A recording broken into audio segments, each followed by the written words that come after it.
What's going on? Got you recording. You tried to run you over the other night. You tried to push me. You tried to push me over the right. You don't know. Sir, what's going on? You drunk me. Don't get distracted. Take care of it. What's going on?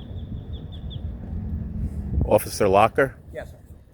What's going on? This man for the last minute and 45 seconds has been in the middle of the street. 4 cars had to drive around him, which is why I started to videotape.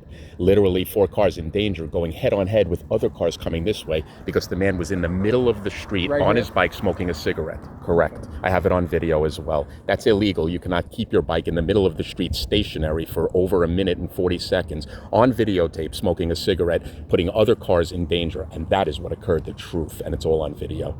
I am not drunk. I am perfectly fine. I am perfectly sane. As a matter of fact, I've been in the courthouse, that's where I work, with Judge Herr and multiple officers. And I believe he's videotaping me now. I don't know why. But